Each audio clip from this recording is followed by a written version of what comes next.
2h13. Estamos de volta com o Gazeta Entrevista. Olha, eu de imediato, eu vou pedir para a produção, para o Lalá, apertar o biloto aí, aperta o biloto, Lalá. Coloca, não é nem para mim não, para que você coloque aí, para que o telespectador veja essa obra de arte bacana que eu estou aqui nas minhas mãos. Só que eu quero que o telespectador veja isso de forma melhor. Olha só.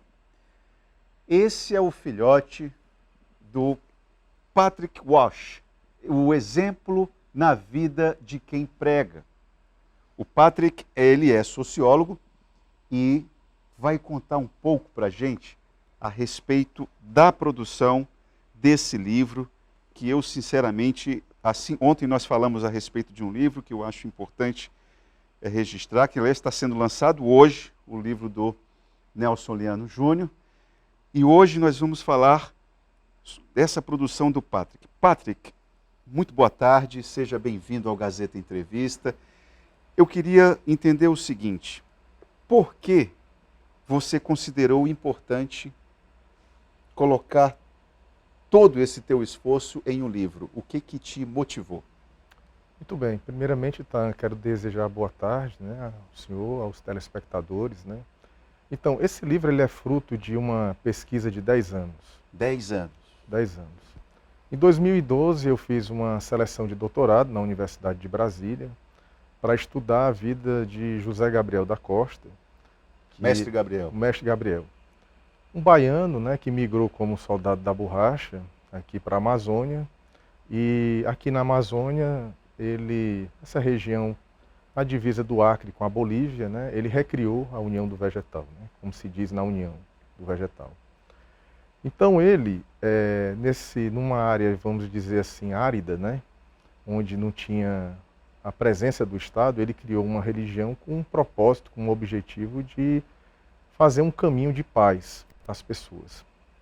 Então, quando eu comecei a estudar a vida dele, eu percebi que ele era uma pessoa muito coerente com a palavra, com o praticado, era uma pessoa que dava o exemplo. Ele não era somente um pregador, vamos dizer assim, ele era um pregador que, no exercício da sua vida cotidiana, ele dava o exemplo daquilo que ele pregava. Então, eu, enquanto sociólogo, eu fiz muitos estudos também na área de educação, e eu percebia que o exemplo é uma força movedora. Então eu percebi que o livro poderia inspirar muitas pessoas. O Patrick, deixa eu pedir aqui para o Egli. Egli, mostra aqui para a gente, por gentileza, vocês vão entender o porquê que é importante. Na contracapa do livro, olha, eu tenho aqui diversos recortes de jornais, algumas fotografias de reportagens. Explica para nós, Patrick, o que isso aqui quer dizer?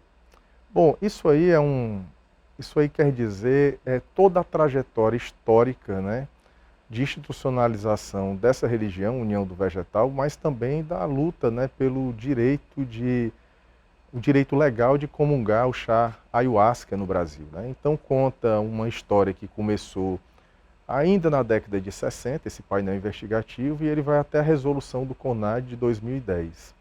Se a gente parar para pensar, para examinar, começa também assim com situações locais, né, na sociedade de Rio Branco, na sociedade de Porto Velho, e que vai chegar até o Palácio do Planalto, né, a instância maior de poder no Brasil, onde vai se dar esse direito, né, de comungar o chá depois de uma ampla pesquisa, né, feita pelo governo. O Mestre Gabriel, você falou que ele foi uma figura que foi coerente. Aquilo que ele pregava e aquilo que ele vivia, havia uma sintonia. Eu queria saber o seguinte: na tua pesquisa, como é que era a relação do Acre, da comunidade, da sociedade acreana com o trabalho desenvolvido pelo Mestre Gabriel? Era compreendido? Era discriminado? Como é que havia aproximação ou havia tensão? Então, assim, o Mestre Gabriel, ele começou o trabalho religioso da União do Vegetal no Seringal, né? Então ele começou ali de 61 até 64, ele ficou no Seringal, e de lá ele foi para Porto Velho, Rondônia. Mas aqui no Acre, né, também havia tensões ligadas às religiões, né, do Santo Daime, né, com o mestre Irineu, e também com os discípulos do mestre Daniel. Porque havia incompreensões, vamos dizer assim, né? E em Porto Velho o mestre Gabriel teve algumas situações, né, também, mas pelo exemplo dele, pelo praticado dele, dos discípulos, né, porque o mestre Gabriel ele orientava a cativar as autoridades, né? Abrir um diálogo com as autoridades. Mas quando você fala que havia incompreensões, essas incompreensões era entre a própria comunidade ayahuasqueira ou entre essa comunidade e a sociedade, de uma forma geral? Era entre essas religiões, né, e a sociedade de uma forma geral, porque era uma coisa nova, né, era um trabalho religioso novo, né? E eu acho que como todo trabalho religioso que se inicia, Há um certo estranhamento. há um certo estranhamento e há uma necessidade, vamos dizer assim, de esclarecimentos, né? À medida que essas religiões elas conseguiram esclarecer e mostrar também o seu trabalho de caridade, de fraternidade, de beneficência, né? O bem que estava trazendo para a comunidade, começou a ter o apoio, né, das autoridades. De Né? fato, eu também tenho percebido isso, esse distensionamento. Me parece que a sociedade, eu estou falando, vou falar agora do chão que eu estou pisando, né? Sociedade acriana, ela parece que se dispôs a entender mais. Eu sinto uma certa disposição mesmo em compreender, em ouvir. Pelo menos essa é uma impressão. Não sei se o seu estudo apontou isso também. Apontou, e é muito interessante a gente ver, porque nesse livro conta a história também da chegada da União do Vegetal nos Estados Unidos, né?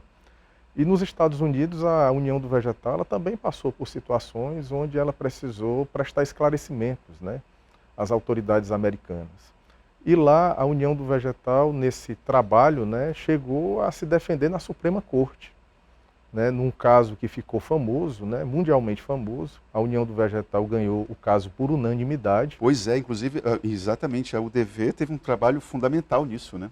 Exatamente. E isso mostra, assim, vamos dizer, né, porque é a Suprema Corte do país mais poderoso, né, economicamente do mundo, o país que tem mais influência, inclusive tecnológica, cultural, né.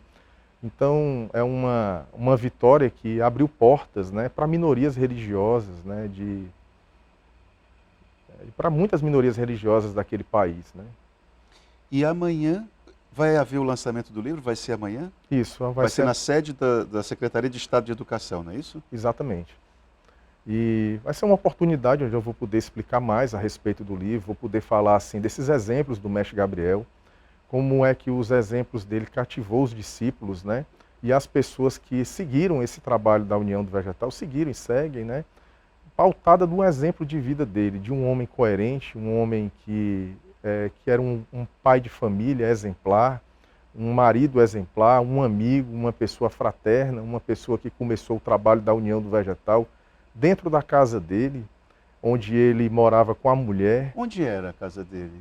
Ele morava em Porto Velho, né, na periferia de Porto Velho. Era uma casinha muito simples, uma casinha pequena, onde ele morava com a esposa, a companheira dele, a mestre pequenina, e 8 filhos. Desses 8 filhos, 3 filhos eram especiais, e nesse lugar ele cedeu uma parte da casa dele para começar os trabalhos da União do Vegetal. Então, assim, era um homem que muito simples, mas dotado de sabedoria, onde ele cedeu o espaço da casa para criar um caminho de paz e fraternidade humana. E eu vou lembrar, estava até esquecendo já, mas dia 24 de novembro é o dia da cultura ayahuasqueira, não é isso? E Isso. é uma data, eu acho que isso não foi fortuito, né? Essa decisão de lançamento de uma obra como essa, um dia desse é um dia especial.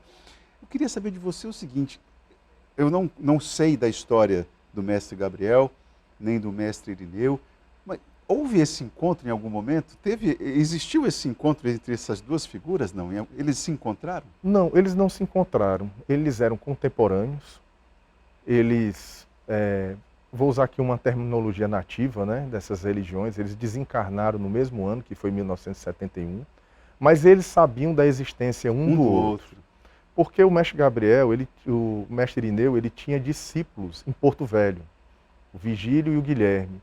E essas pessoas, elas bebiam chá com o mestre Gabriel, participavam de rituais, sessões na União do Vegetal, e o mestre Gabriel também, por sua vez, ia lá, né, participar também junto com o Guilherme e o Vigílio. Então eles sabiam da existência um do outro, mas eles não tiveram essa oportunidade de se encontrar. No entanto, tanto a esposa do mestre Gabriel quanto a esposa do mestre Irineu, elas se encontraram, né? E há algum documento, algum registro desse encontro? Tem um registro em vídeo desse encontro, né, dessas duas senhoras ayahuasqueiras, né, vamos dizer assim, dessas duas matriarcas, né, das religiões ayahuasqueiras. Elas têm um encontro em vídeo registrado, é um encontro muito bonito. Onde foi? Em qual contexto? Agora eu não me recordo se o encontro foi em Rio Branco, eu acho que foi aqui em Rio Branco, ou foi em Porto Velho. Mas foi um encontro onde elas duas se emocionaram, né? E Eu imagino. é um encontro muito bonito. E eu fico imaginando essas quatro lideranças, né? Vamos colocar assim, tanto o mestre Gabriel quanto a esposa e o mestre Irineu e a madrinha. Imagina a energia numa situação como essa, hein? Devia ser interessante, hein, Patrick? Com certeza, uma energia muito boa. Uma energia muito boa. E você falou a respeito das autoridades. Eu acho que isso aí é uma coisa importante também. Que o mestre Gabriel soube lidar, soube transitar com isso aqui. O mestre Irineu aqui também. O senador Guiomar aqui também, ele parece que não comungava do Daime, mas respeitava muito o mestre Irineu, né? Aqui em Rio Branco. Imagino que lá em Porto Velho a cena também tenha sido semelhante com as autoridades de lá, né? Conta um pouco para a gente a respeito dessa habilidade do Gabriel, do mestre. Então, assim, o mestre Gabriel é muito interessante porque ele recebeu jornalistas, né? Por exemplo, a primeira reportagem assim em contexto nacional foi uma reportagem feita pelo Estado de São Paulo, foi feita com o mestre Gabriel, né?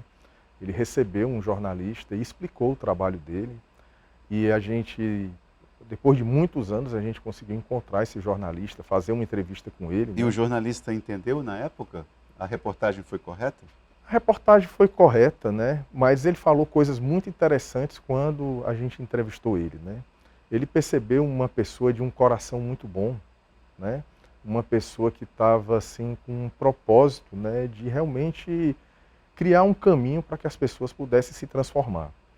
Em Porto Velho, as autoridades de Porto Velho, quando elas começaram a conhecer o trabalho do mestre Gabriel, elas passaram a respeitar, porque o trabalho do mestre Gabriel mostrou assim que muitas pessoas que eram, vamos dizer assim, conhecidas como os valentões da cidade, né, algumas pessoas que tinham fama de desordeiro, né, aquelas pessoas se transformaram, né, dentro daquele trabalho com o mestre Gabriel, né, se tornaram pessoas assim de bem, né, cidadãos referência, né. Eu pergunto isso para você, Patrick, porque a grande imprensa, sobretudo, tem muita dificuldade de entender o que acontece com as comunidades de cultura ayahuasqueira. E o que eu sempre costumo dizer a grande imprensa não compreender a Amazônia, normal. Nem nós que moramos aqui compreendemos isso na sua integridade.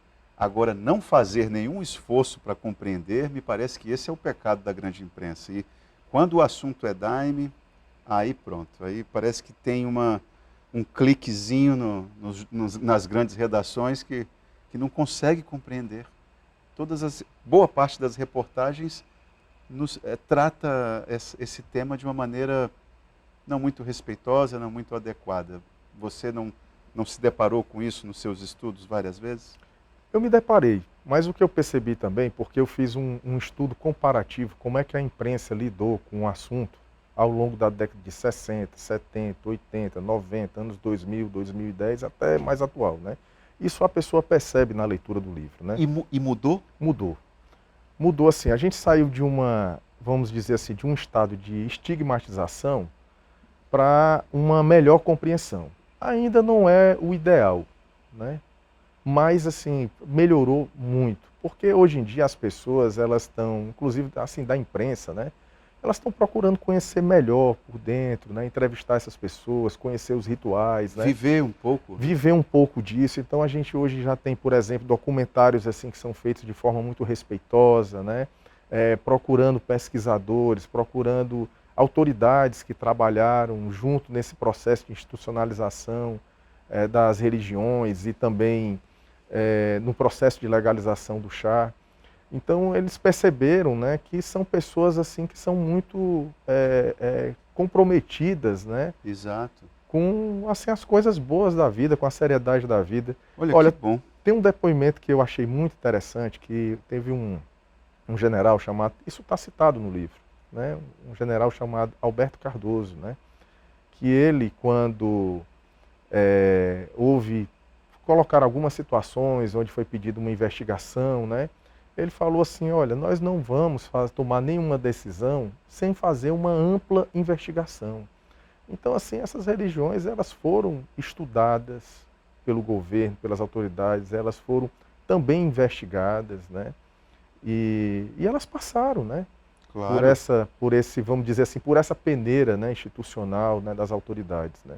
E protegidas constitucionalmente pela ideia de liberdade de credo, não é isso? É isso. Olha, muito obrigado por você ter vindo aqui, Patrick. Eu fico contente em saber que você, que é um estudioso do tema, percebeu que a imprensa tem mudado o olhar em relação a essas comunidades ayahuasqueiras ao longo do tempo. Isso, de certa forma, aponta um cenário até otimista. E que bom. Como é que eu faço para ter o livro? Onde é que eu compro?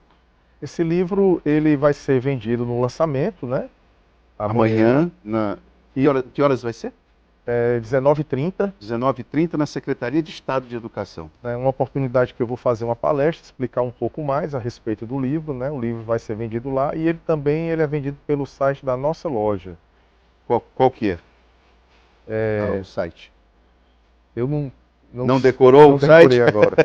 Mas eu vou pegar com a tua assessoria e vou em outra oportunidade apresentar isso para todos os telespectadores. Vou lembrar que o terceiro bloco do programa é um oferecimento da Verágua, a água mineral dos acrianos. Patrick Wash, o exemplo na vida de quem prega. Muito obrigado pela tua vinda.